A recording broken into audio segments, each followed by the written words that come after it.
I'm pushing this through, Minister, with or without you. And as you can hear, the upper city is where kind of the ruling body of Divinity's Reach resides. We have the Queen's Palace up here. We have the Ministry, who are our politicians and our lawmakers, and you can often hear them talking about politics and local affairs, that sort of thing.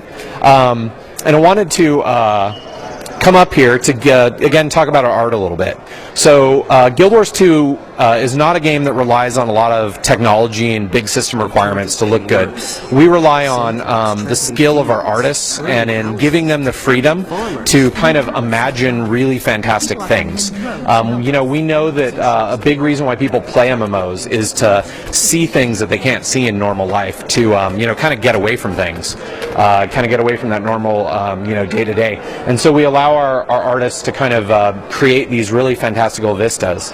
And so, like this, for example, is you know, this beautiful garden with its clockwork constellations above it, you know, kind of moving, is an example of the sort of thing that we want to put a lot of all over the game, which are really memorable locations that are really pretty to look at and are very unique to our world. So now we'll kind of continue on. We'll go to, actually, let's open up the map and take a look at the city. It was still a little fogged out, so we'll have to unfog things. There we go. So this is our city. You can see the trail we took to get to where we are. So this whole thing is one big persistent city, with one exception, which is this area right here, which you can see is marked home. This area is our home district. It's an instanced area where things that you do in your story are reflected. So, for example, I might have the chance to decide whether a certain character lives or dies. If I let them die, not only is it maybe going to change kind of the narrative structure, but that character is no longer going to be located in my home area. If I let them live, then they'll be there and I get to, you know, talk to them later on, that sort of thing. Certain buildings can get destroyed. You'll have a chance to save them. A lot of different changes kind of come over our home district here. So you'll notice we're going to teleport over there, and we're going to use our waypoint system, which is our fast travel system. So our fast travel system is kind of an extension of the system that we had in Guild Wars 1. In Guild Wars 1 we had a system called map travel, and we've kind of taken that and made it happen in the persistent world. You can see all these waypoints all over. We have them all unlocked for the purposes of the demo so we can move around. But through normal gameplay, what would happen is you would go out and you would explore and you'd find a waypoint, you'd unlock it, and then you could click to it to teleport it to it for you know, a small gold fee, and you could teleport there instantly.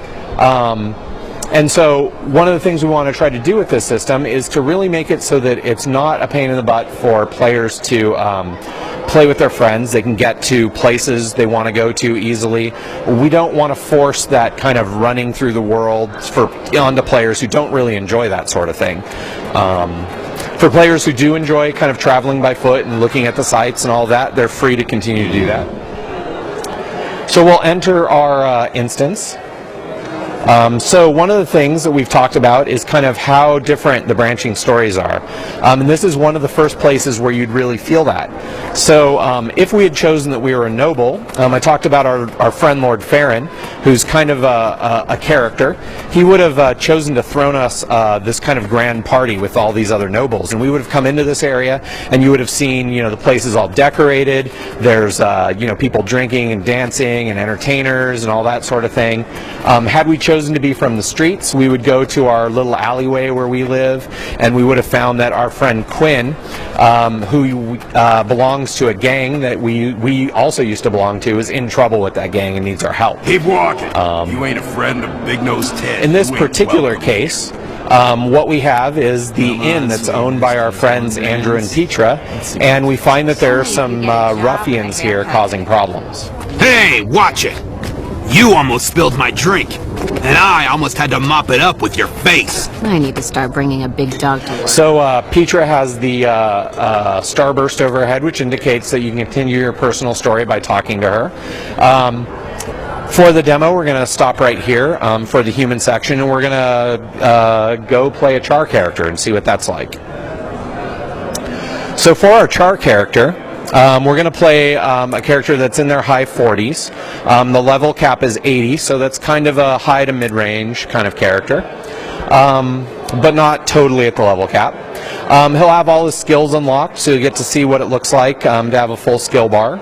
Again, the Char were our antagonists in Guild Wars 1. They're kind of a bestial feline race, but at the same time, they're the most technologically advanced race in their world. So that's kind of an interesting twist that they have. You can see our Char there. He's a warrior, and I wanted to talk a little bit about our versatility of our professions. So we saw the Elementalist, and we saw how he was versatile by changing attunements. An Elementalist has 4 different attunements to choose from, and you'll see kind of our philosophy with our characters is we don't want anything that our characters can do to feel like it's kind of secondary, like it's not effective. In most games, you have a warrior, you grab a bow. That bow is only used as kind of a tool for pulling or something like that. It's not really a damage dealing weapon. And in our game, a warrior with a bow can really deal some good damage. There's a player actually in a golem battle suit, so we'll kind of get away from him there. And you'll see, for example, our Char warrior is able to inflict heavy AoE damage with his bow. And so he can take on kind of that range damage role. Changing roles is really simple. He can have another weapon set equipped, and he can change his weapons, and then you see his first 5 skills change. Now he's got 2 axes equipped, and he's kind of a melee damage dealer now at this point. If he wanted to, he could equip a Mason Shield to become a sort of more defensive character. He could, instead of having a shield, equip a Warhorn, which would make him sort of more support character. And so you can change kind of your role in the battlefield very, very easily. And this is something that we want to emphasize. We want to make it so that you don't have to have any particular profession in order to play the game. We don't want you to stand around waiting for, a half hour, waiting for that one healer to come along. We don't want you to have to play a healer because, the group you play with, none of them want to play a healer. So I guess you're going to kind of bite the bullet and play one, even though you don't think it's that fun. We don't want you to have to play with that kind of guy who you really don't want to play with, except for he's a healer and he's kind of always around, and you kind of need a healer, so you're willing to kind of play with him. We don't want you to have to do that. We want you to be able to play with whoever you want to play with. Play with your friends, play with the people that you enjoy playing with. That's sort of our philosophy. And so we're actually communicating with the people at ArenaNet right now. We're trying to find out where some events are going on. You can see lots of things to do, lots of places to visit. So we're going to head down to Dragon Watch, which is a small Char town.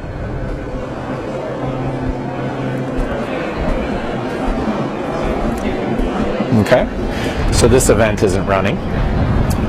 So we're actually going to head down to a fortress called Steel Eye Span.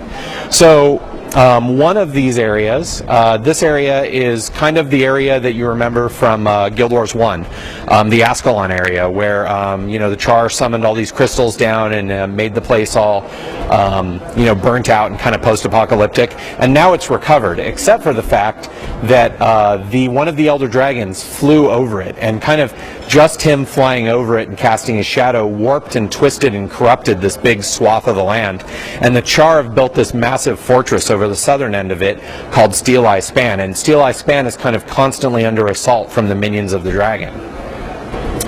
So we've actually seen the minions are attacking now, and so we've got an event. Again, we came in kind of in the middle of the event. You can see one of the wall sections appears to maybe have just gotten destroyed.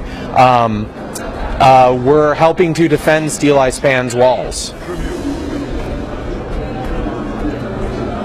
Okay, so actually I think that event just failed, and now the minions have broken in, and we have to defend the Tribune here, who's the leader of this fortress. If we fail here, what'll happen is the minions will take over the fortress, and then it'll have an event here to drive the minions out. One thing to note, our event system is what we like to call persistent. It doesn't mean that there are permanent changes in the world.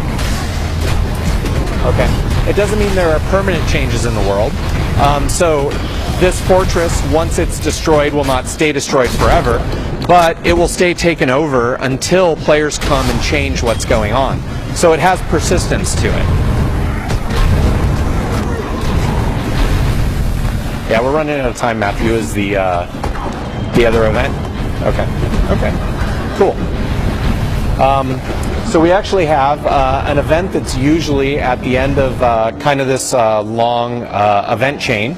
But for the show, we wanted everybody to be able to see it, so we've kind of made it happen at sort of regular intervals.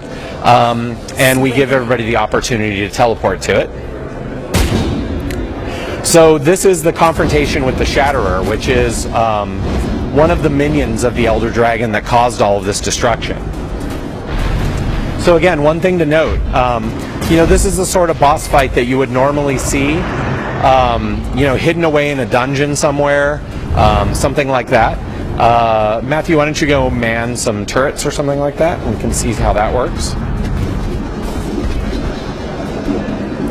So in our game, we want these encounters, these like big epic encounters, to be for all players to be able to participate in. And this is an event, so it will scale as our bosses have more players fighting against them. They start getting new abilities that allow them to cope with greater number of players. There are probably, looks like 30 to 40 players in this fight, and they're all going to get credit for participating if they participate in the fight.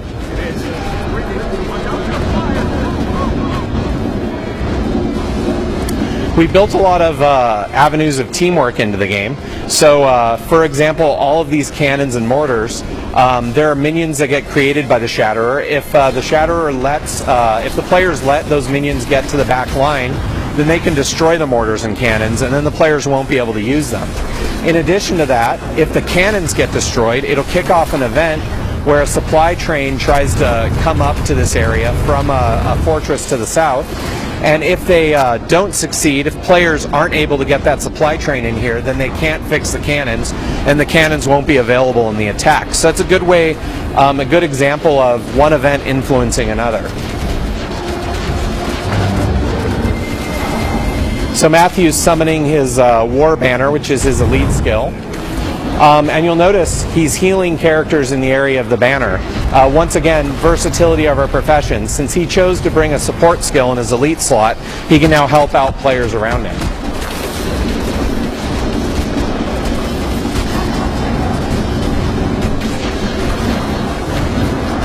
See, the Shatterer is almost defeated here. See him again reviving another player. Notice this player is not completely down. They're still able to fight from a down state.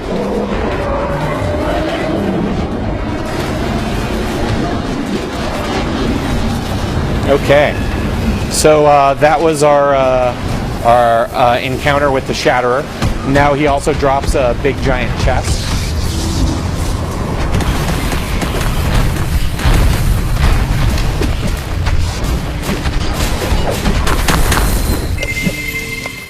Hey everybody, thank you so much for watching our demo, and we really look forward to seeing you in game.